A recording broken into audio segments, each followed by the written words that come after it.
G'day everyone, we're making sourdough again, but with a difference. Instead of using the Mad Millie sourdough starter, which is just a little packet of yeasty type stuff, we're going to grow our own starter. And this is completely natural, wild fermentation, wild yeast and that get into it, and that will be the rising agent for the sourdough. We need a few things. First of all, we need plain flour.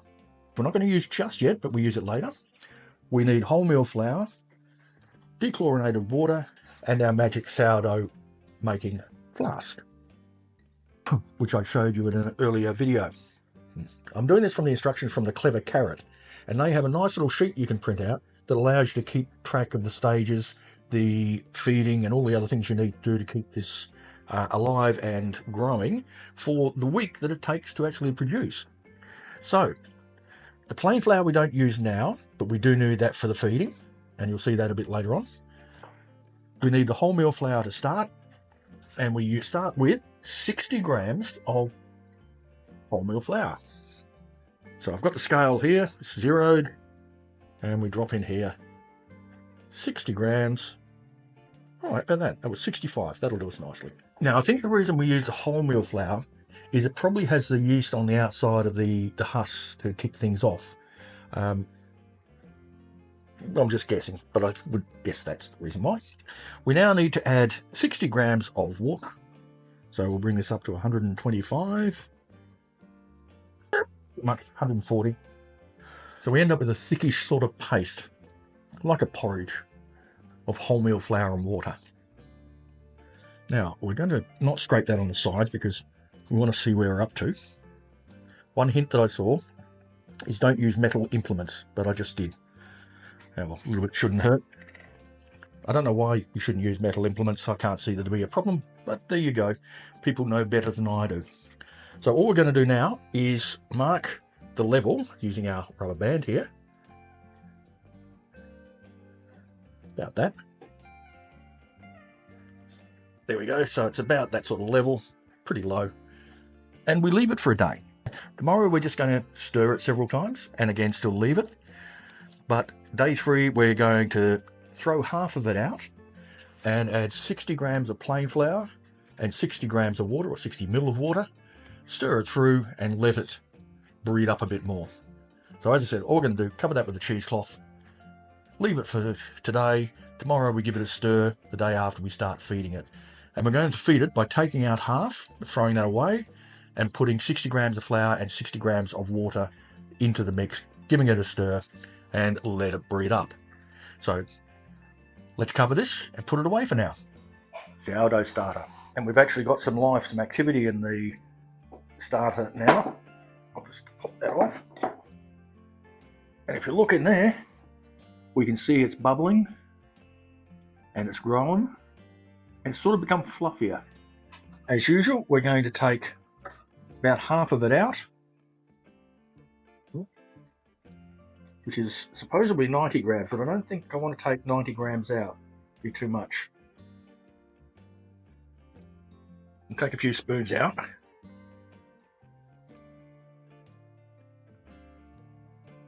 has a very yeasty bread-like odour to it, which is probably a good thing. It's going everywhere though. Very pleasant sort of odour. Take 60 grams out, I think.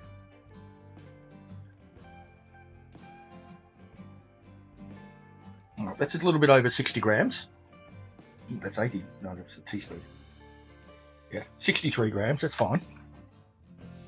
Now what we need to do is we get 60 grams of boiled water. So the chlorine has been removed.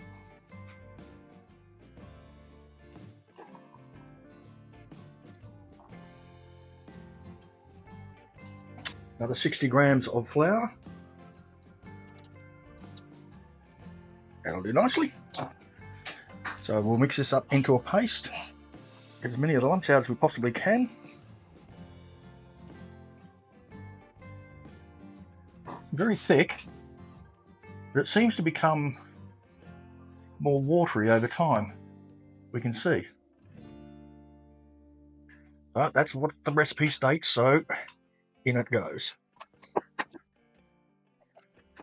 And now we shall stir that through our mix, or our starter, as the case may be. That's all there is to it for another day.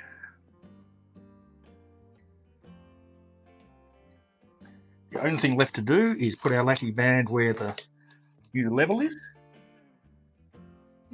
and hopefully it'll continue growing. Put our muslin back over the top to keep any bad stuff out.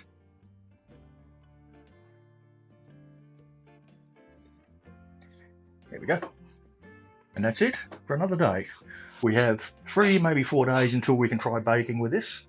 And we will do the half loaf this time, just to try out, see if this starter works properly. All right, we'll be back again soon. Well, our starter's finally ready. Here it is here, without putting my hand a bit down the side. I've taken it out of my starter jar and put it in here so that we can clean our starter jar up.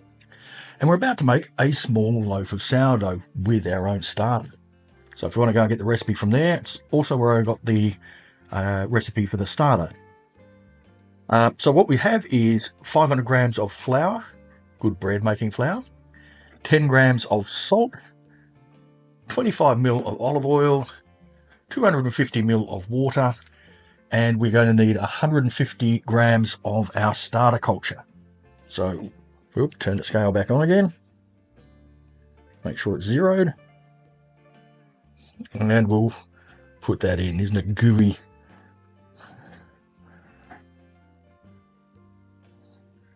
Bit more, a little bit more,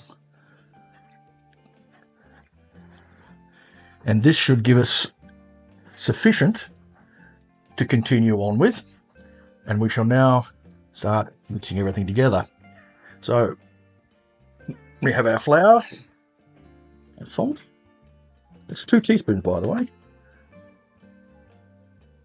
Water, olive oil, which we haven't used in sourdough before. Dog-like starter.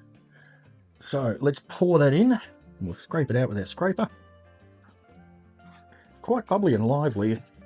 Haven't fed it today, so it's a little bit inactive at the moment, but it should activate fairly soon.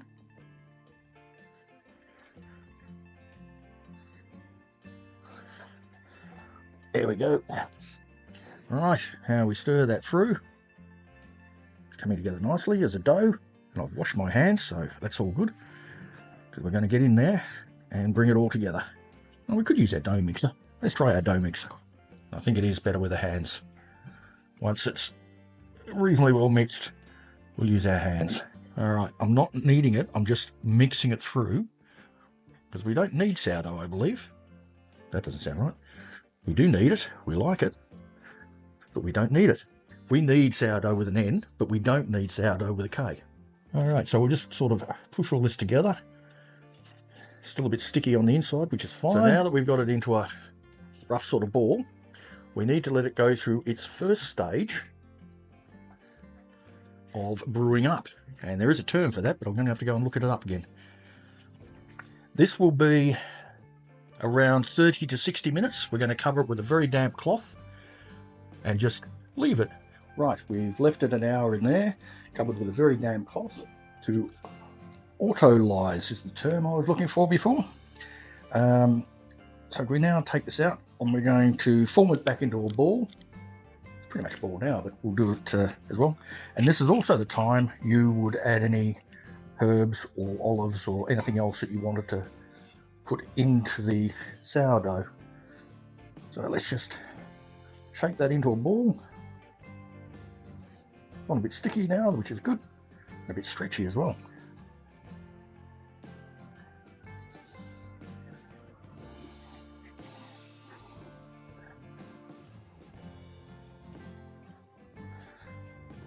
Back in, and that now has to rise for, depending on the temperature, It's currently about 24, 25 degrees in the house with the air conditioning running. So it's going to take between 2 and 4 hours. If it was the middle of winter and we were down in the 20 degree mark, it could take 10 to 12 hours. But basically, we're looking for the dough to double in size. Would you like some bread? The big moment. It's cooled enough to hold, so we shall take a slice off and give it a taste.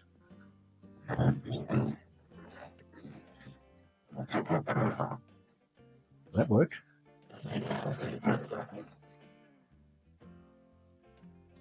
Oop. And the side. How. Still hot.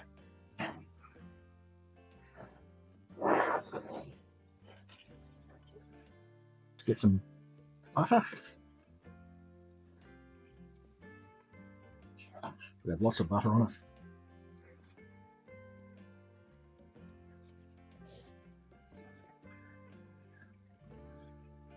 Cut that one. Being hot, it's falling apart, but that's okay. It's good. It's a good thing it fell apart because we can see how airy it is. I think next time we'll probably let it rise to its main rise for a little bit longer. Just get a little bit more airy. And now let's try.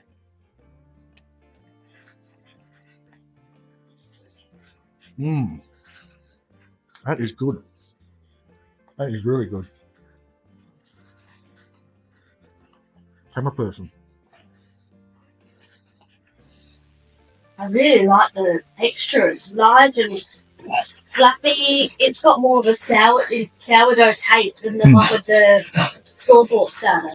Yeah, and I think if we just let it brew instead of the 3 or 4 hours we did in this weather, make it 5 or 6 hours, it'll be spot on.